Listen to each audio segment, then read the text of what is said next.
Hello, my name is Dante Renee, and welcome to the 10 Room Bizarro YouTube page where I talk about films that I believe need to be talked about more. Like tonight's film, 1980s Beyond Shame. This is 1980s Beyond Shame starring Seika. Look at that amazing artwork on the cover there. This is put out by Vinegar Syndrome. This on DVD. This is the back of the DVD. We have some shots there. And this is from 1980. The tagline on the front says, "A fantasy, a reality, a place. Beyond Shame," starring Seika. Now, this is a film that co-directed by Fred Lincoln and Sharon Mitchell, and scanned and restored in 2K from 35 millimeter, the original 35 negative. That's what Vinegar Syndrome is doing here. Unbelievable. This is a film that stars such people as Lisa Thatcher, Mai Lin, and of course Seika, and many more faces, even on the male side as well, like Paul Thomas. Essentially, Beyond Shame is a film that deals with a woman's sexual coldness, a woman who does not feel pretty any longer, a woman who cannot engage another person sexually any longer. There has been a cutoff in her life, and it's affecting, obviously, her relationships. So, she gets directed towards a counselor of sorts, who will help her release the coldness in her life and to embrace her own beauty, her own sexuality, to open up those closed doors again, and to figure out what the keys are in opening up those doors. Keys in her past, keys in her mind, keys just in her fantasies. This is Beyond Shame, 1980. Let's get into this film right here, folks. Again, look at that artwork. They don't do artwork like that for Hollywood blockbusters nowadays, let alone an X-rated film. Unbelievable. By the way, this film needs to be seen on a big screen. Okay, if you have a friend with a projector, if you have a friend with a 70-inch flat screen, this needs to be seen on a big screen. It looks unbelievable. Let's look at the music first for this film. This is a film that has wall-to-wall music in it, because there are large sections of time in the film too where there is not dialogue, especially one particular section. It's so interesting. The music in this film, there are a lot of different pieces. We do have a piece that you hear in the main menu screen that you hear, I think, at the beginning of the film and at the end of the film. Opening credits and closing credits. That is this jazzy, almost you could hear it in a Jess Franco film from the 70s, but a jazzy, like late 60s, early 70s Franco, jazzy guitar with a woman kind of doing some sounds with her voice on top of it. Almost reminded me of, Sergio Mendes a little bit. Okay, really just kind of classy, elegant, mysterious, sexual, jazzy. Now, throughout the rest of the film, we don't have vocals at all. We hardly have percussion at all, let alone a couple little, which almost seemed like bells or cymbals or something. But the pieces of music in this film are guitar heavy. It's so interesting, so unique. Almost some Spanish flavor at times, almost some country flavor at times, almost some Middle Eastern flavor at times, and of course some jazzy elements and also psychedelic elements. Now, while the music is not percussion heavy at all, it's guitar heavy, acoustic and electric, mostly acoustic. And it's so moody and dreamlike and engaging and interesting and powerful all together. Elegant and sultry and sexy and smooth, but it definitely has a large psychedelic core to the music in that it enraptures you as the viewer. It takes over your senses, especially in these long sections without dialogue. It takes on a surreal vibe, a surreal fashion to the film. The music is spectacular in this movie, and there are a lot of different pieces of music throughout this film, wall to wall. Now, when we look at the style and the cinematography for this film, this is an X-rated film that has a real elegance and classiness amidst the explicit sexuality of the film. And it's in the cinematography, especially in the beginning portion of the film. We have some unbelievable editing going on here involving flowers.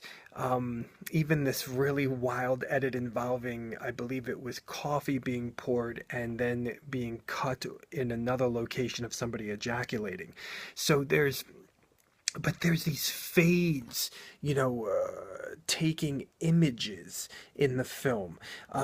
It's almost as if images in the film are the symbols or the themes of the film.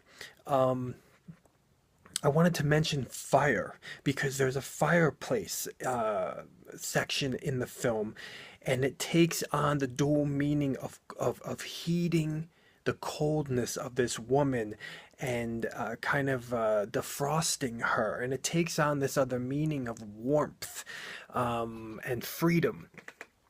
And it's interesting in that particular scene, the fire takes over the audio and drowns out the music. The music gets drowned out more in that fire scene than any other scene in the film. And then we also have some sections at the beginning of the film where we have two candles in the foreground, some more fire. Very, very interesting. I also want to mention that there's some themes of flowers in the film, in the edits, utilizing the flowers as well.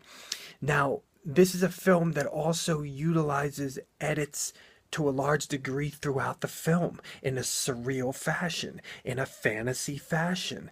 The camera really embraces Seika's body in this film. In particular, her butt, her butthole, her vagina from behind, her breasts, her thighs, her legs, her face, and all of the sex scenes in the film. The camera really embraces them, and there's a very, as I stated before, this elegance, this intensity also. This is one of the most sexually intense films I've seen. And in the adult genre, it's definitely one of the most intense I've seen so far. Very hot, very intensely raging hot, sexual heat, which deals with the themes of the film with the lead character of Seika. Now, we also have some very interesting shots utilizing real artwork from a museum in New York City. You'll see that in the closing credits. And it's very interesting because majority of the film takes place in the counseling room for this woman. And they are utilizing objects in her counseling. The fire, these kind of sexual figures from a real kind of erotic museum in New York City, supposedly at that time. And they are kind of triggering fantasies or triggering memories of her mother. And there's some very bizarre, interesting connections with her mom that she embraces, maybe for the first time, that unlocks her sexuality in some other ways. It almost reminded me of kind of the counseling of Jess Franco's Succubus or Necronomicon, where objects are utilized in kind of this woman's, shall we say, counseling in Succubus. So very, very interesting. In terms of the sex scenes, we have two girls, one guy, two guys, one girl. We have male, female. And we have, just like I said before, a lot of intensity. Very interesting oral on the women, doing it kind of from like a different angle in the film. We also have an anal scene that's probably one of the kind of one of the wildest and hottest and yet classy anal scenes I've seen. Remember, this is the time of the 70s and the 80s. Nowadays, anal scenes in modern X-rated films are completely different from what I've seen so far in the golden age of porn. I mean, the stuff nowadays is like, seeing these gaping holes and it's like surgery or something. But back then, in this film here, Beyond Shame, I mean, you're not seeing, the inside of somebody's butthole. You're just seeing, a penis going in, and it's done really well. It's done really sexually.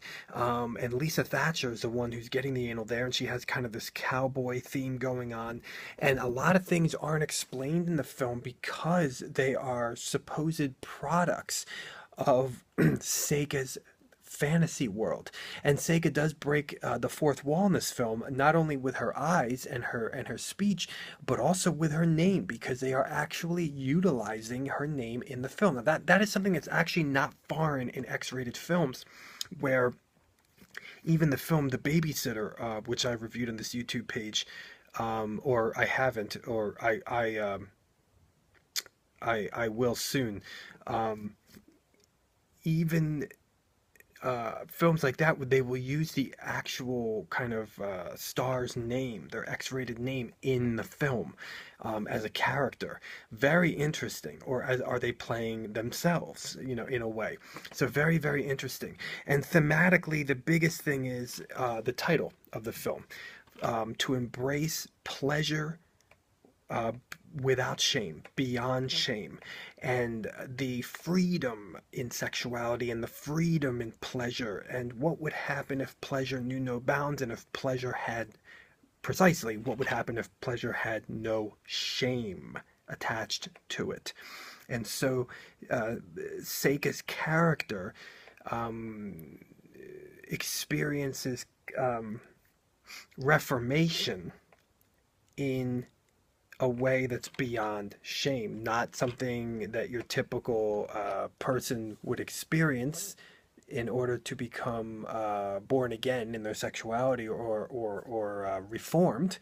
It's done in a much more freeing and you know, uh, sexual against normal standards type of way, which leads her back to her first love. This is 1980s Beyond Shame. Oh man, unbelievable film. Thank you, Fred Lincoln. Thank you, Vinegar Syndrome. Thank you, Sharon Mitchell. Here it is, folks, on DVD from Vinegar Syndrome. Unbelievable film right here. Thank you so much for watching the 10 Room Bizarro YouTube page, where I talk about films that I believe need to be talked about more, like 1980s Beyond Shame. Thank you so much, and good night.